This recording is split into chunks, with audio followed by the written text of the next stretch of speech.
the main host of the Old Grey Whistle Test. He was a big fan of the Bee Gees, still is, Mr. Bob Harris, OBE.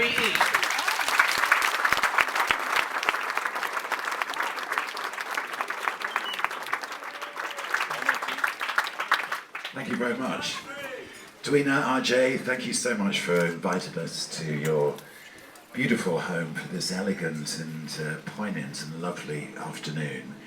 And in the absence of Paul Gambaccini, I've just been asked to step forward and just add a few personal thoughts of my sort of experience of knowing Robin through the years. And of course, like everyone has said so far, it's his incredible generosity of spirit that one remembers so vividly. I was very fortunate to be in America through the 70s a lot, particularly towards the end of the 70s when the Bee Gees were having really what was unprecedented success at that time. I remember driving around in America at the time that the Bee Gees, one way or another, had got 4 of the top 5, or it may even have been the whole of the top 5 of the American charts, with 2 of their own singles, a single by Andy Gibb and Samantha Sang's In Motion, all in the top 5 of the charts at that point. And I'm sure you remember the anticipation building up to the eventual release of the follow-up album to Saturday Night Fever, Spirits Having Flown. And I was down in Nassau doing some filming there with the Average White Band it must have been 78, I think.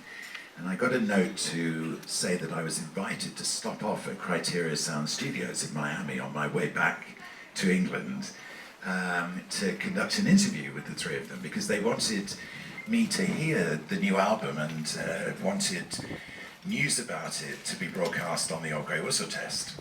Robin wasn't always that punctual, but on this occasion I got to Criteria Sound and walked into reception there at about 10 to 2. We'd arranged to meet at 2 o'clock, and I thought inevitably I'd probably, as you always do, sort of wait for quite a while. They were waiting for me in reception with a tray of English tea, brown sugar cubes, some scones, jam. It was a sort of English occasion. It was very lovely. And we went through into the studio to listen to the playback of the album as it was to that point. It wasn't quite finished mixing yet, but unfortunately there were 1 or 2 technical problems. They were linking up 2 64-track desks to make 128 tracks, and the desks kept going out of phase with each other. So because they wanted me to hear the album so much, and here we have one of the great experiences of anyone's lifetime, they took me off into a little listening booth, so we had the backing track up on speakers, but because they couldn't play me the tracks with the vocals on, they stood behind me and sang me through this new album at Criteria Sound at that moment. It was just an incredible, even when I think about it now, I get shivers up and down my spine, with the 3 of them leaning over from the back, singing me through that entire album. It still remains, probably as much for that reason as anything else, my favourite Bee Gees album ever. But then a little later, I was there at ITV for the Bee Gees' This Is Your Life. And a little while after that, I myself became the recipient of the Red Book, and it was Robin who was the sort of foil.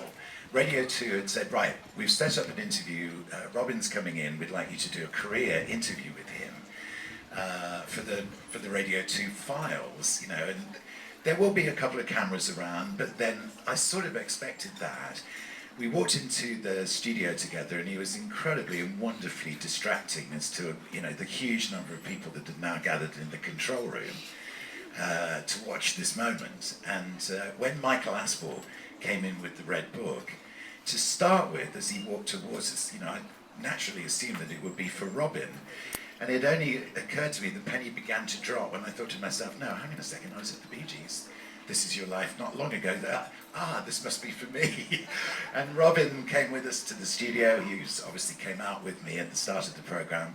And again, his warmth and spirit was just fantastic. And last year or the year before, I think we do my wife and I organise with Cancer Research UK an annual event at Abbey Road Studios called Sound and Vision. It's a big fundraiser for Cancer Research UK. And I was on stage, I knew nothing of this, and this is how Robin has managed to take me by surprise in such a great way throughout. I was in the middle of an announcement, and suddenly Robin comes up on the stage with the beautiful dish, you know, the bowl with the carving on it as my Heritage Award. He was really emotional giving me this award, and I was very emotional receiving it, because once again he was there with such wonderful spirit and great generosity, and these are my memories of Robin through the years.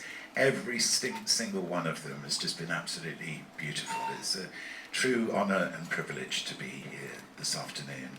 He was wonderful. He was absolutely wonderful. Thank you very much.